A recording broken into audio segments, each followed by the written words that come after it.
Selamat sore, kami dari mahasiswi Universitas Mataram, Fakultas Fisipol Prodi Sosiologi, Angkatan 2020. Di sini kami akan menjelaskan tentang fungsi manajemen dengan anggota saya sendiri, Niwayan Pritianti, Lestin Eliana Hirni, Muhammad Jainur Julian Alpan. Yang pertama saya akan menyampaikan dengan fungsi manajemen.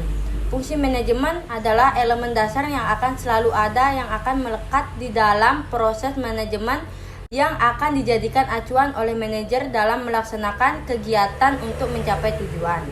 Fungsi manajemen menurut Henry Payol ada 5, yakni sebagai berikut.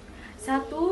Planning atau perencanaan, yakni membuat dan melakukan perencanaan mengenai tujuan dan target perusahaan atau organisasi, beserta strategi yang digunakan dalam pencapaian tersebut menggunakan sumber daya yang ada. Planning atau perencanaan juga bisa diartikan sebagai proses yang mendefinisikan tujuan dari organisasi. Membuat strategi digunakan untuk mencapai tujuan dari organisasi serta mengembangkan rencana aktivitas kerja organisasi. 3. Commanding atau pengarahan, yakni memberi arahan pada anggota supaya mengerjakan tugas masing-masing sesuai dengan yang telah ditentukan. 4. Controlling atau pengendalian, yakni memberi arahan. 2. Organizing atau pengorganisasian, yakni mensinkronkan sumber daya manusia, sumber daya alam, sumber daya fisik, dan sumber daya modal guna mencapai target perusahaan mengenai tugas masing-masing anggota sesuai dengan standar yang telah ditentukan. Di sini saya akan menjelaskan tentang fungsi manajemen menurut Luther Gulick. Fungsinya yang pertama adalah planning atau perencanaan, yakni kita memilih serta menetapkan aktivitas yang akan dilakukan dan menetapkan sumber daya yang akan digunakan untuk menunjang tercapainya tujuan dan cita-cita perusahaan. Yang kedua adalah organizing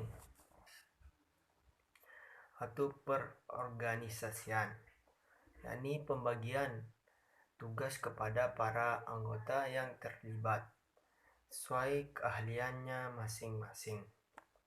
Yang ketiga, staffing atau penempatan, yakni menentukan, memilih, mengangkat dan membimbing sumber daya manusia sehingga tercapainya tujuan organisasi atau perusahaan tersebut. Yang keempat, directing atau pengarahan, yakni memberi penjelasan dan pembinaan dan kepada para anggota yang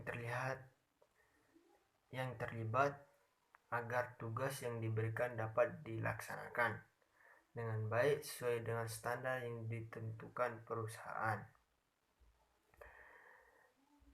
Yang selanjutnya, coordinating atau pengkoordinasian, yakni melakukan kegiatan agar tidak terjadi kekosongan jadwal dan kekacauan dalam pekerjaan yang menyelaraskan pekerjaan-pekerjaan yang ada agar teratur. Selanjutnya, reporting atau pelaporan, yakni memberi informasi kepada manajer agar pihak yang bersangkutan dapat mengetahui dan mengikuti perkembangan dalam kinerja perusahaan tersebut. Nah, yang terakhir, budgeting atau pembuatan anggaran, yakni mengendalikan organisasi dengan cara merencanakan akuntansi dan fiskal mengenai anggaran yang dibutuhkan organisasi atau perusahaan. Selanjutnya kesimpulan.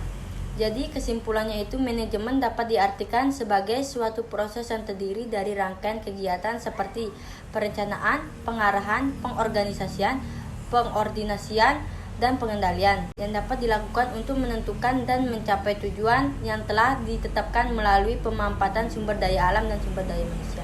Sekian, terima kasih.